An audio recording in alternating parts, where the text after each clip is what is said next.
Hello, everyone. So hello, everyone in the room. Of course, hello, everyone online.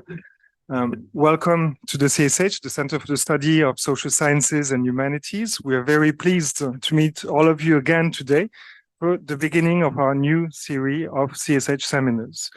As you all know, we meet once a month on Mondays with a particular guest speaker and a discussion every time. You'll be able, of course, to find our program online as well as on the window of the library outside for the people who are present with us today. Just a quick self-introduction. I am Dr. Joël Caballon, sociologist deputy here at the CSH since last year, and I am the co-coordinator of the seminar series with Dr. Laurence Gauthier, who's here with us as well. We are very pleased to host today Ashish Kothari for our first seminar this season and for a talk that is titled Eco-Swaraj, Pluriversal Pathways Out of Global Crisis. Dr. Kothari will be discussed by Professor Rajeshwari Raina, that I will introduce as well in just a bit. Ashish Kothari is a renowned environmentalist, as you all know, and one of the founders of the non-profit organization called Kalpavriksha, which I believe means the tree of heaven, if I'm not mistaken. The tree of wishes. So maybe you'll come back to the name of the organization too. Dr. Kothari has been working since a long time on environmental and social issues at local, national, and global levels, and particularly on sustainable development and conservation for at least over 30 years, a work which has had a significant impact on the protection of India's natural resources.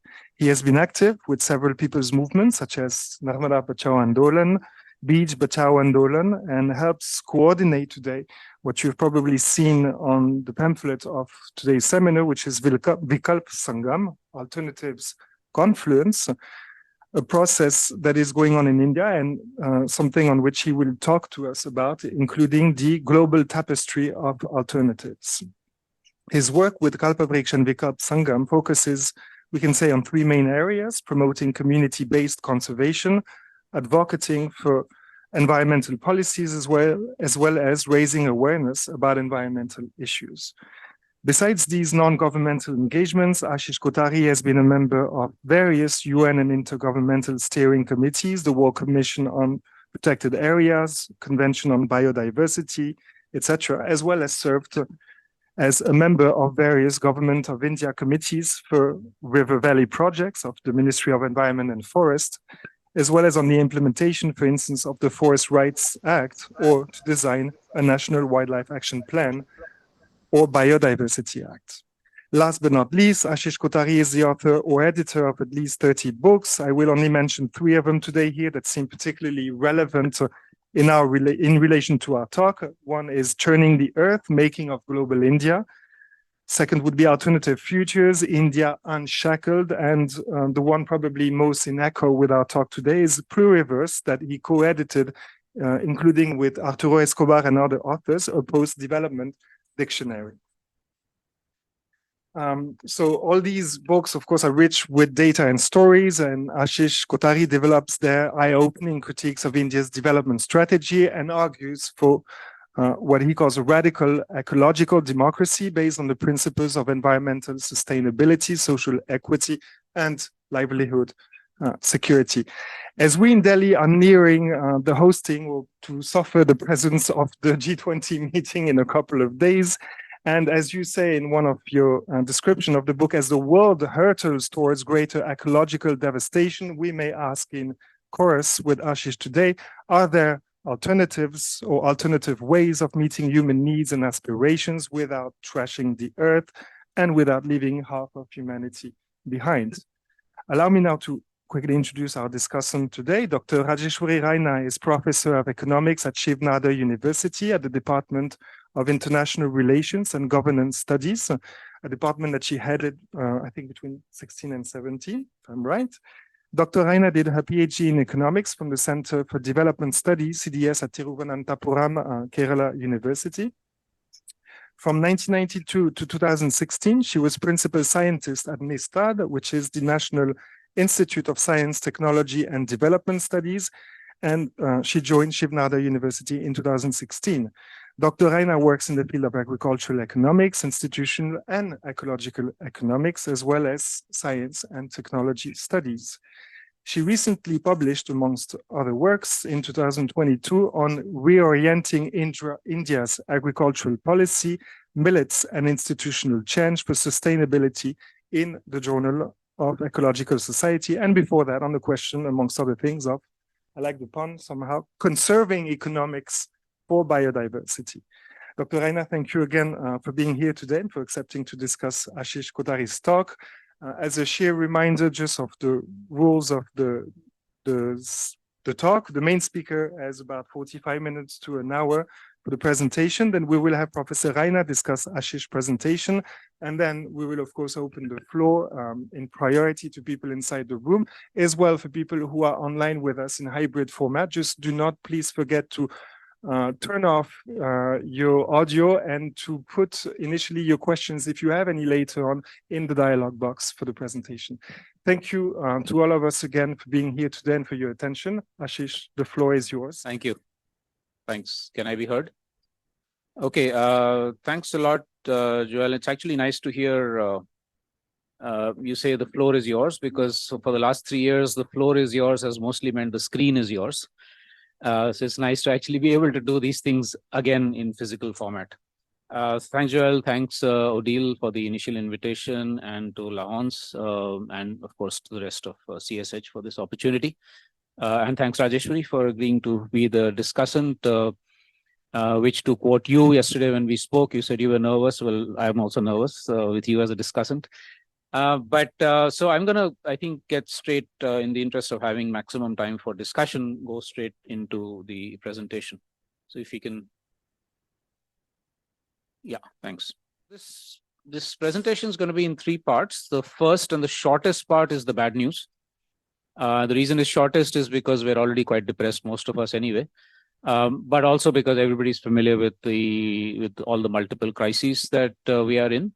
The second part will look at the kinds of responses that people are giving, which is what gives us hope, and that's going to be the largest part, with a lot of ground level stories. And the third part is emerging from the stories, what is the kind of larger frameworks of transformation that are emerging and what more needs to be done, including networking and working with each other. Okay, so in terms of the bad news, as I said, we're all familiar with the multiple global crises, the fancy new term for which is polycrisis.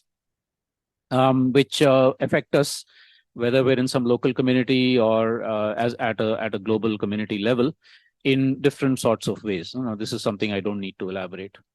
We've also come to realize, those of us who interrogate the processes of development, that there's something fundamentally wrong with the concept and the worldview of development itself.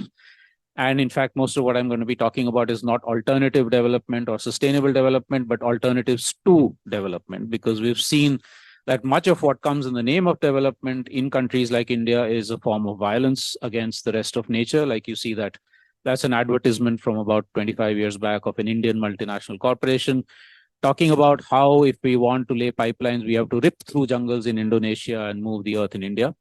And or violence against communities, especially those most dependent on the land, on forests, on water, on the rest of nature. And of course, in some way or the other, all of us. What you don't see at the bottom of the slide, unfortunately, because it's hidden by all those symbols, is what I call a move from livelihoods, which were not jobs, but occupations which were related to the rest of nature, such as in the so-called primary sector, most of which are being destroyed in this process of development, to what are now mostly, for the most part of the workforce, mass production jobs that are not really creative, where you can't have a sense of creativity. You're basically just producing something mechanically for somebody else. And I call that a move from livelihoods to deadlihoods. We've also seen that this process of development, which is so intensely focused on economic growth as its singular god in all countries except Bhutan, is inherently unsustainable, because you cannot have infinite economic growth with greater and greater throughput of materials and energy on a finite planet. And we're already seeing this with the crossing of several planetary boundaries. In fact, that figure is already old. Another 2 or 3 boundaries are already being crossed. We are at, if you look at ecological footprint, something like 1.5 times what the Earth can sustain. And climate change is no longer coming, it's already here. We're already facing the consequences, as we can see from incidences all over the world. It's also a process. I remember when I was growing up and when we started talking about environmental issues back in the late 70s and early 80s, we were told, well, yes, environment is an issue, but all countries have to go through this path of economic development and growth. And then we reach the stage of America or wherever, where they have enough money to put into protecting the environment. Now, that myth, of course, has been blown apart. But apart from that, they would also say this is needed in order to move people out of poverty, in order to create more of an equal world, in order to give livelihoods and jobs to people. But we see that, in fact, that itself is something that's at least, if not fully, is also partially a myth. The book that you mentioned, Journeying the Earth, which we did in 2012, actually looks at this in great amount of detail, the kinds of loss of livelihoods, but also the increasing inequality in India as also in the rest of the world, which is in many analyses actually also direct, if not result of, has been exacerbated by the same processes of development.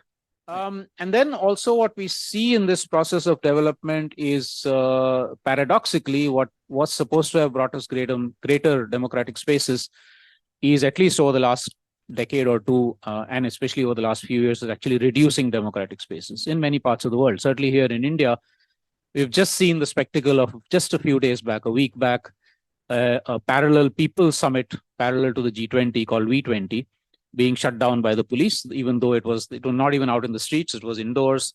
There was no need for police permission, but they came in saying, you don't have police permission, we're going to shut you down. So there is very clear signs of crackdown on civil society, especially political and civil dissent. And increasingly, many of us being called not just anti-development, which is 40 years old, but now also anti-national and seditionist or terrorist or whatever.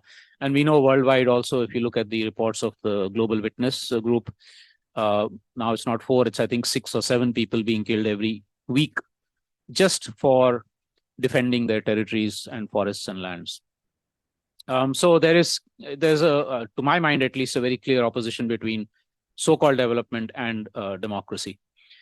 Finally, and this is also very important, is that as the world acknowledges the global crises, especially climate, the same system that has created or exacerbated the problems is coming to us as what it calls solutions. And most of these solutions are about technological fixes, economic or market fixes, such as the ones you see here. And one of the examples of that, of course, is something that even India, the United States, everywhere is now the buzzword, which is e-vehicles, electric vehicles, which sounds great, but we know that in fact it is not a sustainable or equitable solution at all. If you count all the lithium mining and other mining that's actually already taking place because of that. One of the scariest bits of news that came in 2-3 months back was that they found lithium reserves in Kashmir. As if Kashmir is not already conflict-ridden, that's also going to be another source of major problems there. So, do we actually have systemic, real, genuine alternatives? Or are we faced with the Margaret Thatcher dictum, Tina, there is no alternative, right? That's what she said famously. And I'm going to try and show over the next 15-20 minutes that actually there are alternatives. And they're really of two kinds. One is resistance itself, where people are actually saying enough is enough. We don't accept this process of so-called development anymore.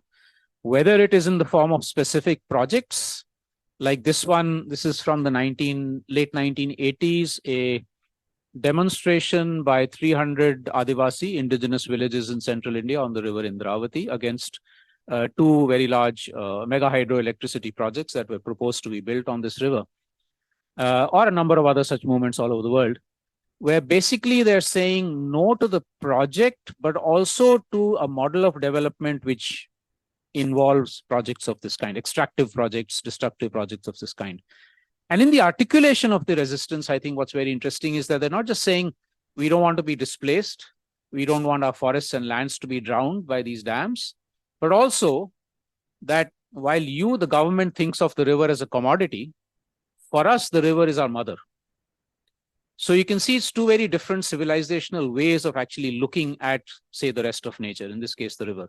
They're saying, as our mother, we won't allow it to be shackled by your definitions of progress and development.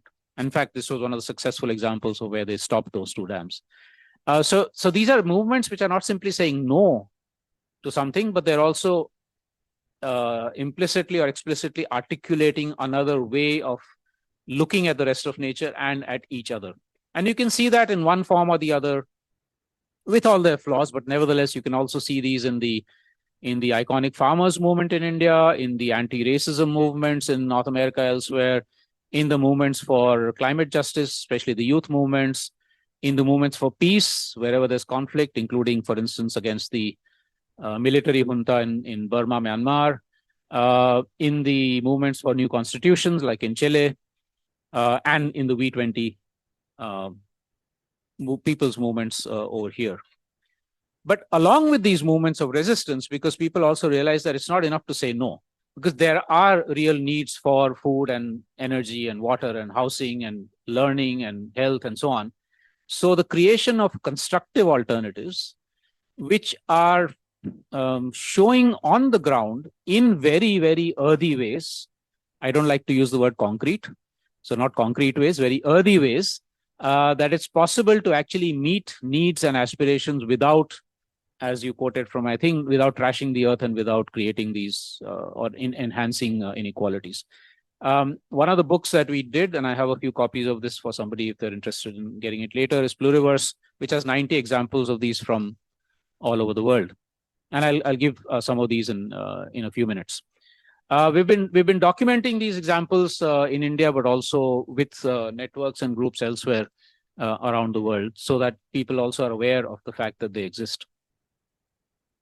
Okay, a glimpse of some of them, and some of the ones that I find most inspiring.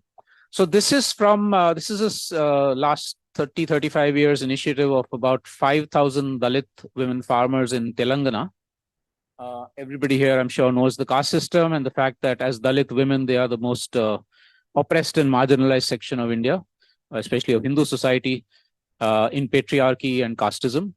And over these last three decades plus, these women have organized themselves as sanghas, that is women's committees in about 75 villages, and then a federation of these, which is called the DDS, the Deccan Development Society.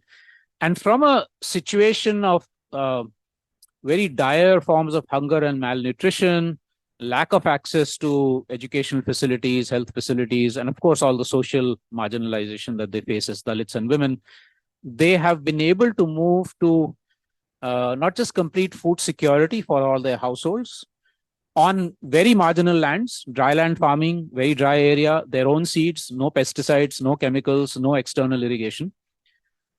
Create that food security, but also move towards what they call food sovereignty or Swaraj, which means complete control over everything to do with food, the land, the seeds, the knowledge, the water, and also fighting for land rights for women, which is very unusual. Beena's here, she can tell us much more about it than I know. And through a lot of collective practices, I mean, this is a very long story. I'm trying to cut it down into 2 minutes, but moving from there or revolutionizing the agricultural and food situations to also looking at community media. They have their own community media unit, making their own films, running a community, India's first community radio station before it was even legal to run a community radio station, and a lot more. And through all of that, actually also transforming to some degree their status as Dalits and as women in those villages. All the way across the world in the Andes highlands of Peru, this is the Quechua indigenous community with a fairly similar story of course, they didn't have the sorts of discriminations we're talking about here with the Dalit women, but nevertheless, as indigenous people facing all sorts of issues, here sort of retaining control over a very large part of their, what they call biocultural landscape, sustaining a very large diversity of crops and their agroecological methods and knowledge systems, a lot of women-led movements, etc. And through all of that, also achieving food sovereignty in many different ways, and a whole bunch of other things, also community media and other forms of mobilization. A little bit further north of that, this is in the Amazonian part of Ecuador. where the Sapara indigenous nation has reclaimed territorial self-determination over their large part of the Amazon, and through that be able to stop mining exploration, oil exploration and mining, though it's a constant ongoing struggle, but also create a very interesting hybrid form of economy in which they realize that they want to sustain their own local relationships, spiritual relationships with the forest and the river and so on, and retain their knowledge systems and bring back their languages, but also have relationships with the outside world through, for instance, community-led, spiritual-based medical tourism. It's a very interesting process that I actually got stuck here because of rains for 5 days, and I was given some sense of their medical systems, which are very, very interesting. So again, and trying to make all of this relevant to the young people who otherwise are, of course, being either pushed out or are attracted to the outside world. We actually have thousands of stories on this website, which you cannot see. Again, it's kind of hidden. Anyway, called Territories of Life. There are lots and lots of case studies from all over the world of people sustaining their traditional forms of conserving nature or creating new ways of doing it in different parts of the world, both in the global south and in the global north. Back here in India, this is again in central India. In fact, some of these villages were involved with that movement against the hydroelectricity projects, which I started out with when I spoke about resistance. And in that process of mobilization, they're actually also asking their own internal questions of how much democracy do we have even internally? As we fight for democratic spaces vis-a-vis the state, do we have full democracy within our own villages? The women, for instance, asking this question, that why are we not involved in the political decision-making within the villages? Why is it that some people are selling off the timber, whereas others are dependent on the forest to be sustained? So through all of that, actually generating a federation of 90 villages and arguing for relative autonomy in the sense of self-rule and self-determination, that things that affect us in our villages are what we should be taking decisions about, not the government, and definitely not corporations. Constantly also fighting struggles against mining interests and so on, and very often being labeled as Naxalites. Some of the activists working, one of the activists working here has actually been in jail for the last 5 years as part of this Bhima Koregaon case. But through all of that, trying to sustain this kind of mobilization. No. This is much further north. This is in Gadchiroli district in, sorry, no, south of, not north. Okay, now back again to the other part of the world. Now, if we're talking about self-rule and self-determination, possibly one of the most inspiring is the Zapatista, which now most people know about because it's been well spoken of. But here, I think what I find, I haven't yet been there, hope to go next year, but where I find very interesting is not just the fact that they're running a fairly large region with democracy without a state. They don't believe in the state, and I'll come to another example of that soon. But also that every commune has its own ways of decision-making, but they're still able to actually coordinate over a much larger landscape with each other to do things that need to be done over a larger landscape. Because that's one of the first questions that arises when we talk about radical democracy. What do we do? How do we do things beyond just a single village on larger landscapes, right? Their own forms of education, cultural revival, and much else. And also, again, a very strong feminist orientation to it. This is the second one, which is also very inspiring because it's very similar principles as the Zapatista, even stronger in terms of its eco-feminist ideology called Genealogy. Jin means women. But in a region which has been war torn and conflict-ridden for decades, right? This is the Iran, Iraq, Syria, Turkey quadri junction, and in an area which is constantly also under invasion by the Turkish state. So through all of that, actually trying to sustain this kind of a radical alternative is, to my mind, really, really interesting. Lots of lessons to learn here. Over into another continent in Europe, in the heart of the capitalist world, businesses or establishments, institutions trying to run on non-capitalist principles. A lot of them run by young people, for instance, solidarity cafes, school that is run in Athens on a very low fees, but very high quality teaching, very good materials and facilities available, because the entire community is involved with a process called time banking, where they share their time with each other without charging money, which is, of course, an old tradition in many parts of the world, but it's coming back now because it disappeared under capitalism and is disappearing rapidly even in India. Or worker-run factories. The one on the bottom right-hand side is a factory called Viome, also in Greece, which is completely run by workers, no boss. All the workers take decisions together democratically. And remarkably, every worker is paid exactly the same amount of wage as every other worker for 1 hour of work, regardless of what work you're doing. Alternative currencies also in many parts of Europe, trying to break free a little bit at least from the hegemony of the euro.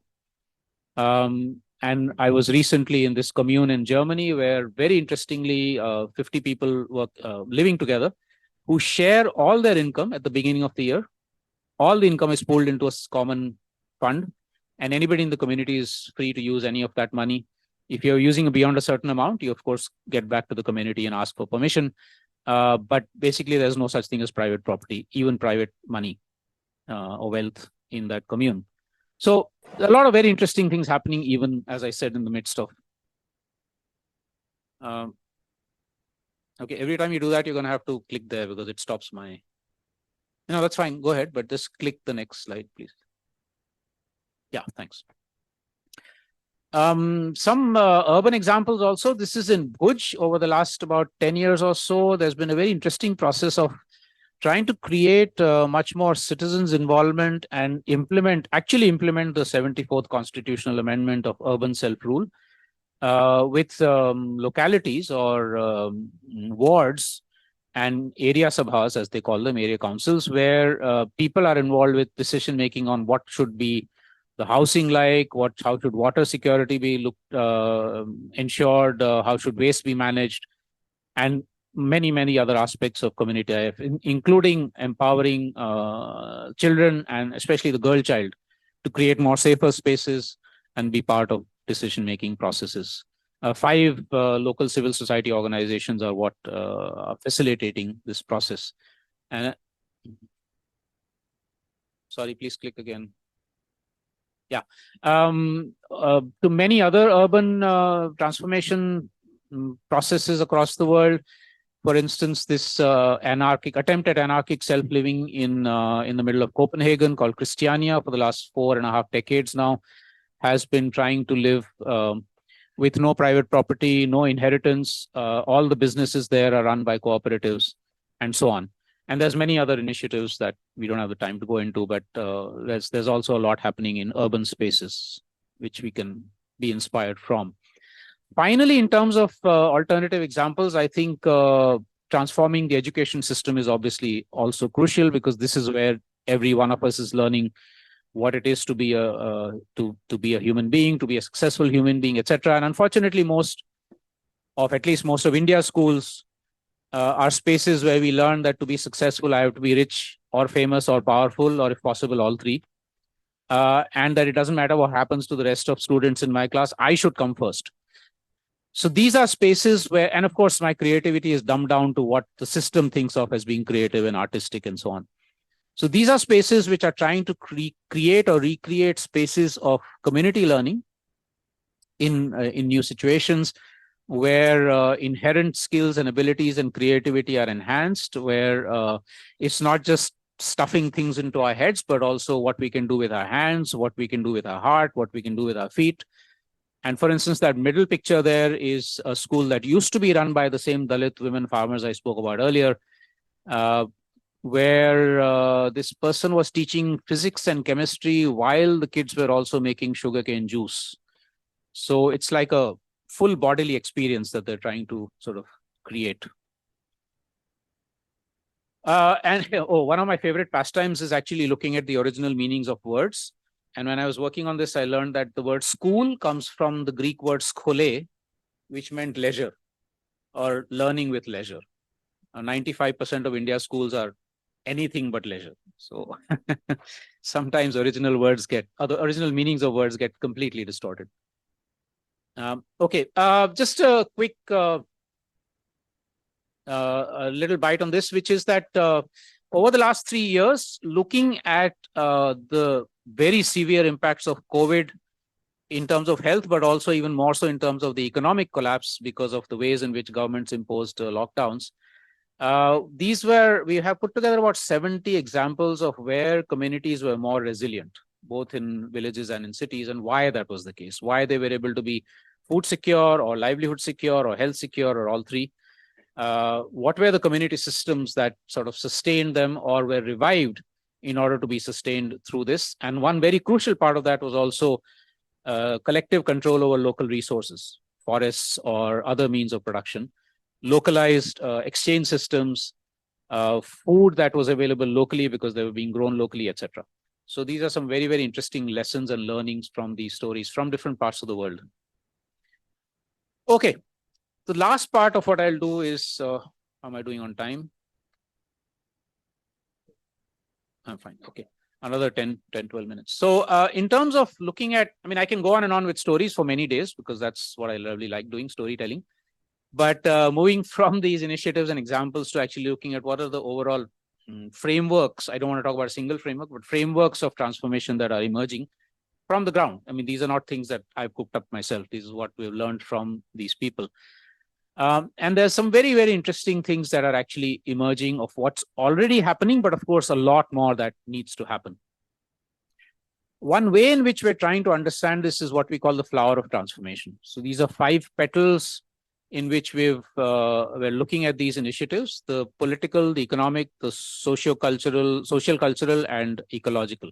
It's a bit of an artificial way of dividing life. We know that. And what we're especially interested in is in the intersections amongst these. Because none of these initiatives will fall only into one. But trying to kind of understand, okay, what are the different narratives and practices that are coming out of these in these different spheres and their intersections, and at the core of this flower, the ethics and the principles that are also emerging. So let me quickly deal with each of these. So if you look at politics, unfortunately, most so-called democracies in the world have accepted that democracy is about representation. It's about us electing the so-called right party into power and then hoping to hell that that party will do the right thing for us. And if not, we elect another party. Okay, rather than actually saying that, no, political power starts with us, that we are born with power and we should be asserting that power rather than willingly giving it over to politicians and bureaucrats, right? So a lot of these movements, especially the autonomy, self-determination, self-rule kind of movements, are saying democracy is to be brought back down to the ground and we assert our decision-making. Even as we might have governments and make them accountable, we will assert our decision-making where we are. So much more direct forms of democracy, or what some people here would be calling Swaraj.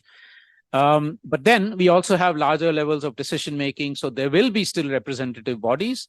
How does one make those representative bodies accountable to the units on the ground of self-determination and autonomy? So many examples or experiments at things like constant rotation of who is representing you, public audits, having to report back to the community, and much else. The third part of this would be then, if you go larger and larger scale and go all the way to the globe, what could radical democracy look like at the global level? This is a question that's up for a lot of discussion, dialogue, and of course, very little experimentation on this has happened so far. But people are talking about how do peoples get represented and not just nation states, which is what the United Nations is. And Abdullah Öcalan, one of the ideologues of the Kurdish freedom movement, is talking about the world democratic confederalism, which is a very interesting idea. I'm actually constantly surprised by how few people know about Öcalan's writings. People know Marx and Gandhi and so on, but very little on Öcalan. And I think seriously that his writings are at almost the same level as many of the others. But there's a lot of interesting stuff there. And of course, we'll have to experiment on that. Another aspect of politics I'll come back to at the end of this, which is bioregionalism. The second sphere is economics. And here, clearly, we have to move very far away from neoliberal capitalist economics into what could be much more communitarian, collective economics of caring and sharing and so on. There are many aspects of that against economic globalization, economic localization, where people are struggling much more for self-reliance. But very importantly, we're calling open localization, because we're not talking about localization where people close in and say, we don't want refugees and we don't want Muslims and we don't want that. So how do you actually create spaces which are also open to others coming in, but nevertheless, you're arguing for, at least within a certain eco-region or bioregion, relative self-sufficiency with basic needs. Production being in the hands of, means of production being in the hands of not capitalists and the state, but in the hands of those who are actually putting in the labor. The producers, like women arguing for food sovereignty, for instance, or the Viome factory workers arguing that all the machinery should actually be in our hands. This is one of my favorite topics, moving away from jobs back into livelihoods, where life is part of our work. We don't kind of say, okay, 9 to 5, and then life starts. Or Monday to Friday, and then life starts. And then we sort of desperately wait for the weekend. That's an article I wrote. Why do we desperately wait for the weekend? So how do we actually make work so enjoyable that we don't have these separations anymore, right? So anyway, that's a long struggle. Then the recommoning of private property. As we know, with the colonialism, with the enclosure movement, and starting in the UK and elsewhere, a lot of commons have become privatized or have been captured by the state. Forests in India, as an example, right? Or other kinds of land. And so the recommoning of that, which doesn't mean completely open access, but commons, as many of us here know, of course, are also about having rules, etc., except that it's communities who are deciding that. Moving away from the domination of centralized currencies and banks and governments ruling our lives in terms of, today I can buy a bread with 5 rupees. Tomorrow I realize, I go there and I say, oh, I can't buy the bread anymore because my 5 rupees is not worth the same. Who's controlling this? Who's deciding this? Not us. So how do we bring that, some amount of agency back into our exchange systems, our economic lives? And at the bottom of that, you're sort of seeing only half of that, is that if you look at all of this together, then throwing out GDP as a factor of well-being, it's a totally nonsensical measure of well-being, and actually moving into real indicators. Does everybody have fresh air? Very good question for those of you who are living in New Delhi. Does everybody have clean water? Does everybody have good learning spaces? Does everybody have access to decision-making, etc.? Those would be the real indicators. Many of them would be qualitative. Okay, third, and this has to go hand in hand with the first two, otherwise we have problems, which is also the struggles against discriminations and inequalities, whether they're traditional ones like caste and gender and so on, or they're new ones with class, various different forms of inequality and discrimination, injustices, or the struggles against them, moving towards more equality, more equity in different forms. The fourth, sustaining and/or reviving cultural and knowledge diversity. Again, the domination of modern science and technology, the domination of English or other colonial languages, the domination of McDonald's food rather than, I don't know, ragi dosa, etc., etc. I mean, I'm oversimplifying a bit here, but nevertheless, we know that there's been colonization of different forms in terms of culture and knowledge. And again, the struggles for sustaining diversity of cultures and knowledges. In India, for instance, we have, according to the People's Linguistic Survey of India, 780 living languages, not dialects, full languages. How do we sustain that? Professor Ganesh Devi, who led that People's Linguistic Survey, he was telling us that in Himachal Pradesh alone, there are 230 terms for snow, different words, like 5 different kind of words for different sizes of snowflakes. Okay, and he says if you teach only in Hindi in all the schools in Himachal Pradesh, we'll actually lose most of that knowledge because it's local languages which have that, not just Hindi, right? So how do we actually also transform educational systems to be able to sustain this kind of diversity, which is so important for us? Multiple forms of technological development. Technology development doesn't only happen in the IITs and the corporations and so on, but ordinary, so-called ordinary people. We know, for instance, from the Honeybee Network, which has documented thousands of examples of technological innovations by people whose name nobody knows, right? So all of that, bringing the media back into democratic control rather than captured by either the state or by corporations. So many, many different forms of decolonization, including that map, by the way, which I love showing, because every time I show it, at least in India, if you remember the map when I showed the global Alternatives, the one at the bottom there. Everybody said, why is it upside down, sir? And I say, well, if you know yoga, then do a Shirsasana and it'll sort of come back up. But no, more importantly, the map we're used to, the so-called normal map, is a colonial time map where Europe was made to look much bigger than it actually is. You can see the actual size is much smaller than Africa, for instance. And it was put on top. So we can sort of look up to it. Like, okay, so anyway, so lots of different kinds of decolonization that needs to take place. The final sphere, and my favorite one, is reintegrating ourselves within nature. Again, a certain form of Western modernity has kind of taught us that we are separate, we are somehow unique from all the other species, and therefore we have a right to dominate the rest of the natural world. That's the figure I was taught in biology when I was in school, the one on the left-hand side. Note a little bit of sexism there, not a little bit, lots of sexism also there, but also speciesism, right? So human beings are on top, or man is on top. The one on the right-hand side is what most indigenous peoples have believed, which is we are a circle of life. There's a certain level of equality and respect that all species deserve, that we think we have spirit and soul, other species also have it. In fact, the Sapara indigenous nation, when I was there for 5 days in Ecuador, in the Amazon, they were saying every stone has a spirit and we have to talk to it. We have to actually every day talk to it to see what is it that I should do today, which is right. So there's a lot that we have to do to be able to bring this sphere also into our lives.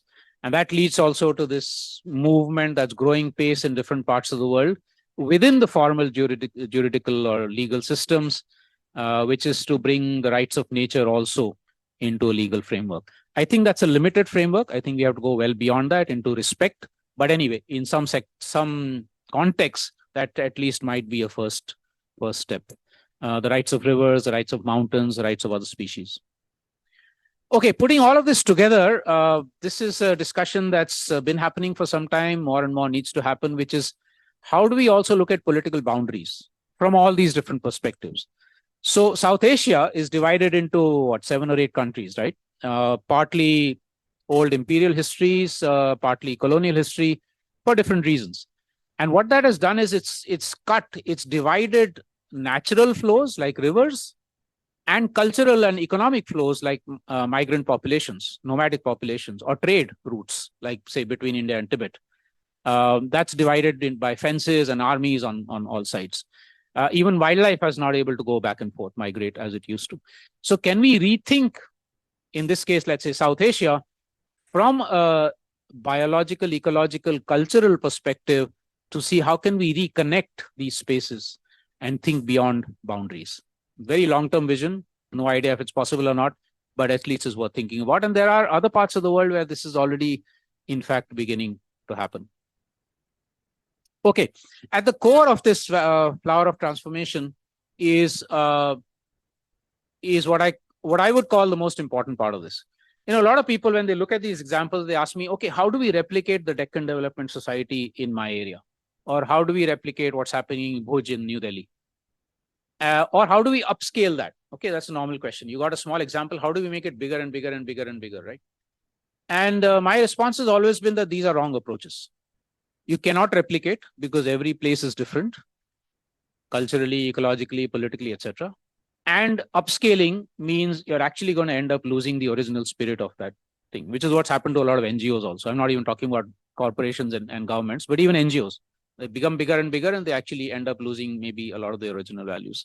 So to my mind, what's I think most important is to learn the processes, learn the lessons, learn the ethics that emerge, the principles and ethics and values that emerge from these examples, and then see how we can use those in our own context with adaptations, modifications, changes as necessary. So I'm just putting this up. Each of these is worthy of several hours of discussion because they mean different things to different people. They are reflected or they come up in different forms. But I'm just putting them up. If you look, for instance, at number 4, all these examples of transformation are based on not competition, but cooperation. They're all based on moving away from privatization towards the commons. Okay. They're talking about, yes, I will demand my rights, but I will also be responsible towards other people and the rest of nature. Okay. They're talking about the fact that physical labor, not undignified, exploited physical labor, but just being able to work on the field, for instance,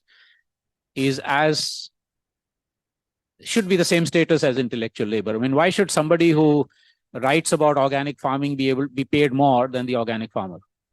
Okay, etc. It's about, as I said, not just human rights, but also the rights of the rest of nature. And so on. Not going to discuss all of these. That last bit there was added when we did a youth process a few years back, and they said, oh, all of this, very good, but too serious. What about just enjoyment and fun and leisure also as a fundamental ethic? So if you put all of this together, we're talking about worldviews that celebrate not money, not fame, not power, but life.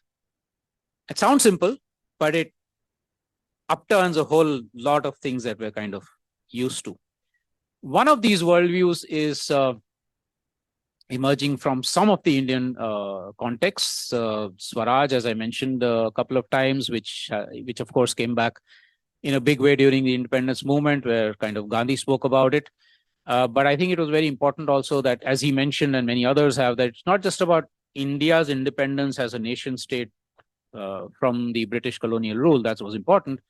But he said if India is going to be ruled by more or less the same kind of people as the British, except they're browner in color, then it's not Swaraj. It's really about true independence of each one of us and our communities and our collectives in the way that we should be able to decide for ourselves, but with responsibility towards the freedom of other people and other species is what we've added. So we've made it Eco-Swaraj. Radical democracy, we're all decision makers, very simple in concept at least, but with responsibility towards other communities, people, and the rest of nature. So radical ecological democracy. And going back again to roots of words, over the last few years, we've been saying, oh, these young people are very radicalized. They're killing each other. Actually, radicalized would be good, because we would be going to the roots of what it is to be spiritual or ethical or human or life forms, right? So that's why we use the word radical very deliberately. It's about going to the roots. It's not about extremism. There are many similar worldviews all over the world. There's not one single one. That's why we call it a pluriverse and not a universe. From indigenous peoples, ancient worldviews, many of which are coming back in the form of in the context of current movements against extractivism or for self-determination. Many that I learned of the first time over when we did this book Pluriverse, like Kyosai in Japan. Senti pensar, very, very interesting. Senti pensar means thinking with the heart and feeling with the mind. It's a Latin American word, and many others, right? But also radical reinterpretations of major religions. This morning, I was in a session with the World Council of Churches and the World Communion of Reformed Churches, where it was an interfaith dialogue of people from within different religions arguing that what's happened to our religions is actually completely what should not be happening. We're moving away from our spiritual roots and traditions and into dogmatism and hierarchy and all of that. So how do we sort of reclaim those religious spaces in the form of radical transformation? But also things emerging from within the belly of the beast, so to speak, within capitalist societies like degrowth, ecofeminism, etc. I'm sure Rajeshwari can talk more about degrowth and others. Okay, let me end now a couple of minutes. Nobody has all the answers. There's lots and lots of open questions. To my mind, I mean, I have an answer to some of these questions, but that's my answer. That doesn't necessarily mean it's the right one. And we have to collectively think of this. Who would be the leads in this? Now, the conventional left has always thought of the political party, the revolutionary political party being the vanguard. I don't think that's taking us very far. Many mass movements are, but there are issues there, etc. So it's an open question. Do we need a state, a nation state, or a centralized state? If not, what would be the form of governance? If so, what would be the nature of the state? What would be global governance? Question I've already asked. Would there be a business sector? Of course, there'll be a business sector. Would it be private? Would it be all run by workers? Would there be a place for a state business sector, etc.? How would academics change from the current silos of geography and political science and biology and blah, blah, blah? How do we actually make them much more life-centered? what would that mean for academics, for epistemologies? Question you're probably asking yourself, Rajeshwari, all the time. And so on. I'm sure there'll be many other questions also. And this one of scale. If we're against, at least I'm against upscaling and replication, how do we affect the macro changes that we need to make, right? Because that larger picture is still there. And here is where I think being able to connect the movements of resistance against capitalism, patriarchy, etc., and the constructive alternatives, examples of which I've given, being able to network, confederate, but not in hierarchical forms, as horizontal networks and confederations and alliances. What are the new institutions that we might need for this, the new strategies we might need for this, what kind of policy, insofar as there is still a state, what kind of policy shifts are we asking for, and how do we do collective dreaming? This is something we've also kind of moved out of. I remember in school, we were always taught, if I was kind of staring out into space, I'd be told by the teacher, hey, get back and do your work. Why you daydreaming? But daydreaming is very important. I think sort of for us to actually visualize, collectively vision what kind of societies do we want. So we did this book a few years back called Alternative Futures, India Unshackled, where 40 people experienced in different fields like education, crafts, health, conservation, etc., have come together and thought of India in 2100, an ideal vision, a utopian vision, and then come back down to today and say, okay, how do we get there? What are the obstacles? What are the opportunities? What are the examples already available? And in order for some of this to happen, two very humble efforts I can end with.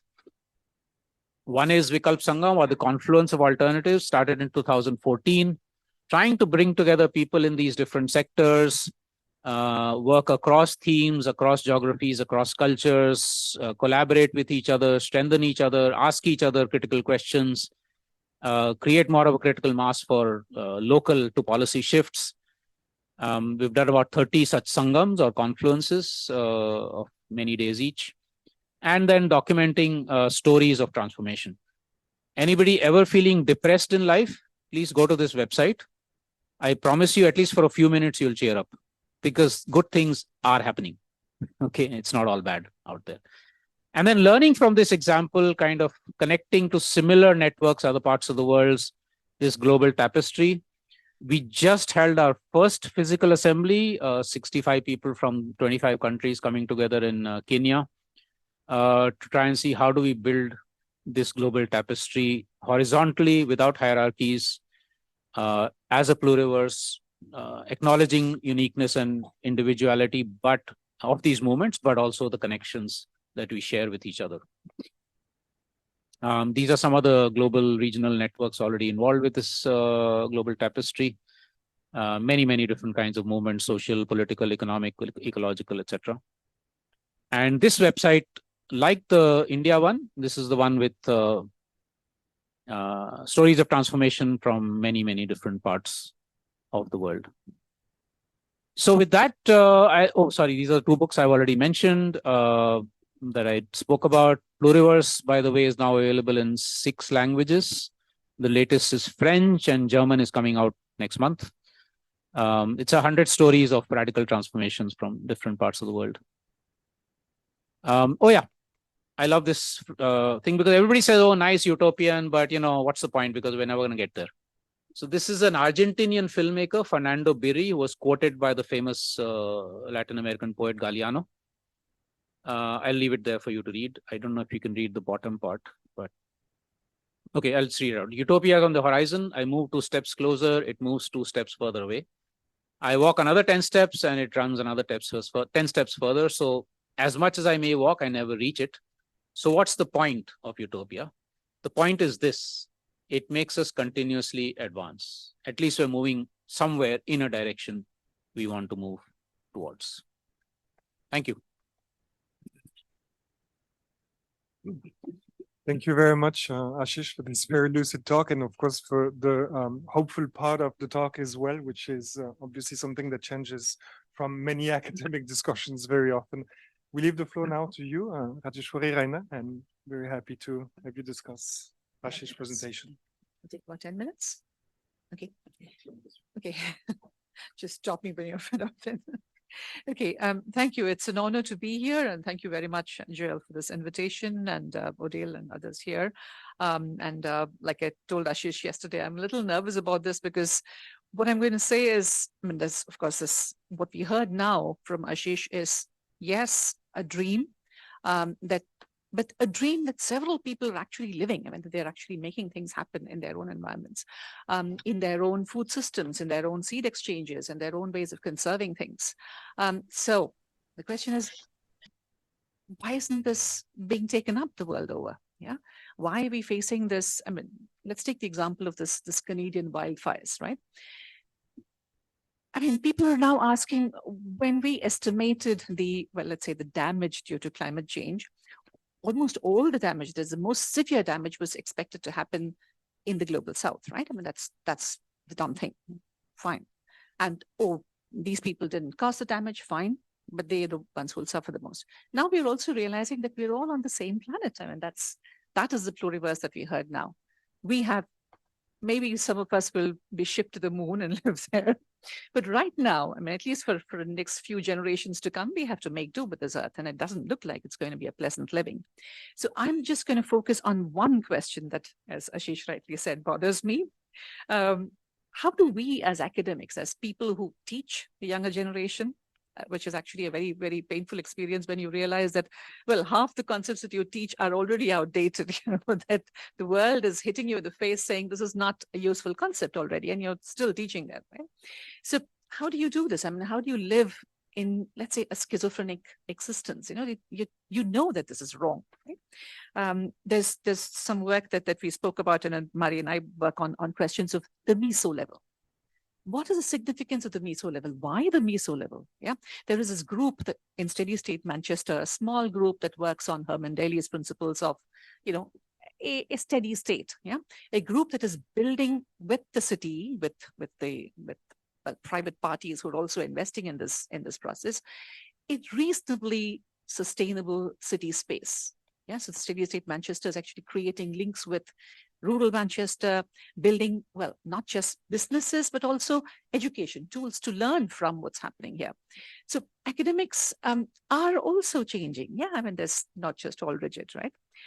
So I want to bring back this this question of well, the principles that Ashish gave us: radical democracy, economic democracy, social justice and well-being, culture, knowledge and diversity, radical ecology, to the questions of, well, how we learn and teach as academics, what we do, what are the concepts that we just blindly imbibe and never question. One of them is, well, in my lived experience, at least, the shift from, let's say, 1972 limits to growth, right? I mean, we are told that economic growth, and a very, very good model done by some of the brightest people in the world, told us that, well, 1972, the rapid growth is actually hurting us. Economic growth is unsustainable. It must stop. Yeah? And two, that there are ways in which we can get out of this if we find another way to deal with the world. That is another way to be, well, you know, well-fed, happy, yeah, have leisure. But within 15 years, remember this, just a time period of 15 years, we coined sustainable development. Yeah. And we converted the whole thing. Sustainable development has three pillars. One of them is economic growth, and there is environmental sustainability and social sustainability added to it, right? But nothing really has changed. Ashish said, not like the prefix of sustainable to the overarching agenda of development. So the ways in which, well, let's say, this kind of what's called a discursive shift happens is yet to happen, with millions of examples. I mean, Ashish gave us hundreds of people, organizations, movements that are actually making a change. But that discursive shift is yet to happen in the academic world. We will not let that happen. For instance, for us to sit up and say, well, nature is not natural capital. 90% of economics is out of the door. It's garbage. About, well, maybe not 90% of sociology, but at least 80% of sociology is out of garbage. Well, we're looking at mainstream disciplines here, where, well, nature has agency. Coming back to the Canadian wildfire, what happens to wind speed in the estimates that were done in the, well, let's say modeling climate change. Yeah. Why did people calculate that? Why did we forget that wind speed will also change with temperature changes? I mean, there are major questions here about the ways in which we do sciences, as in the natural sciences and the social sciences and humanities. In fact, there is a big need for humanities, for dreams, well, basic mathematics, maybe, you know, butterflies and unicorns to come and teach us something that's different, to rethink our disciplines. And that is something that I think as an academic, we are all intellectually lazy. We are refusing to step out of our disciplines. We are refusing to ask, how can, well, a public policy for sustainability be different? A public policy for sustainable development, we've seen, I mean, it's like they say in Hindi, dekh liya, you know, but it doesn't work. I mean, we know that another millennium development, 15 years wasted time, we'll waste another 15 years with sustainable development goals too, because it's not going to work. We know why it won't work, because there are problems with the principles like the 3 pillars I said, but also problems between the global north and the global south, between actors in the global south who are vying, well, cutting each other's throats to get a little more financial or technological aid. And that too, aid from what kind of development agencies, international development agencies that have already in their websites rewritten their, well, their what's called the definition or meaning of food security and food sovereignty as enhanced by increased volumes of trade and economic growth. Well, there can't be a bigger oxymoron, right? And these are big international donors who we're talking about.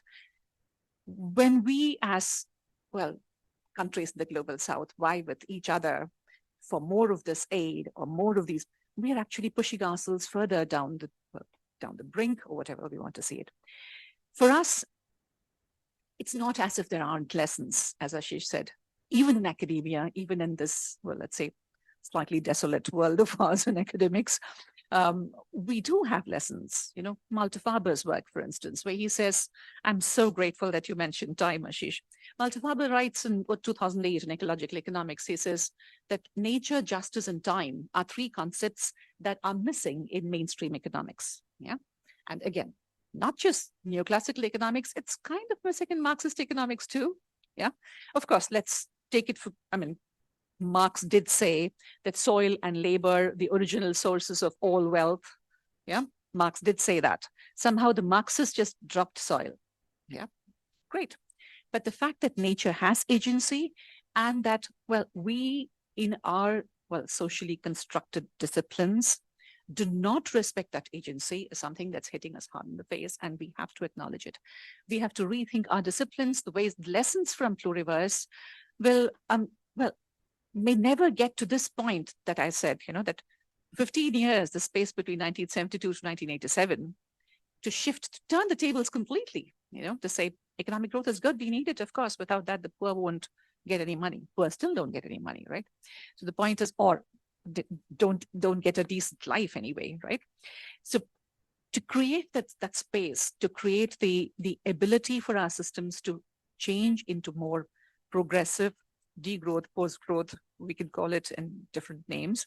The Pluriverse has several lessons, but these principles that Ashish said will work in ways that are constructive, help us dream and create a new world. Well, it won't happen if we don't change the ways in which we do academics. And academia, economics in particular, has a lot to answer for. Some of these things that Ashish said today were stated in Judges Kurogin's 1975 Energy and Economic Myths, right? He talks about fashion. Why do we need a new coat every year? Yeah. Why can't we have a bioeconomics that works for people, that works for prosperity? Why can't we have organic agriculture? We should have the world fed with organic agriculture. And he writes in 1975. Yeah. So India was in the throes of the Green Revolution. We were celebrating that. Yeah. The point is, there are answers in academic, well, circles, economics, sociology, all other disciplines have some answers. We've learned how to ignore them. We've learned how to, well, step around them a little bit and do things that we want to do, because we want to fit into the mainstream. We want to be celebrated as mainstream people. You know, we want the mainstream to see our work, right? We don't want to be marginalized into some interdisciplinary little, work with NGOs or something like that. Yeah. So that's something that's a disease with many of us academics. And I must say that, that's actually really embarrassing when we talk about us as people who know. There are, luckily, a lot of people out there, sad to say this, who don't know and might just disappear one night when the sea level rises or when there's something else happens. But those of us who know have a much greater burden on us. I think that's the most painful lesson that we get from Ashish's lecture today, but also that there are several examples that give us so many opportunities to change the basic concepts that we work with. Natural capital is one of them. Nature has agency, it's not natural capital. Substantive economics is another one. Yeah, William Karp and so many others who've worked on substantive economics, the French Regulation School. The Radhakamal Mukherjee's, Tagore's work, questions of how a different substantive understanding, David Ludden calls this archaic knowledge in agriculture. But there are other ways of looking at it. There are other ways of measuring productivity. There are other ways of engaging with the world, whether it's exchange, bazaars versus markets. Yeah. We don't have to all do the same things the same way. There are answers. As academics, I'll just talk for this. Our responsibility is something that has to be cultivated. And we have to find spaces like this forum today, Joe, that gives us a space to do that. Thank you.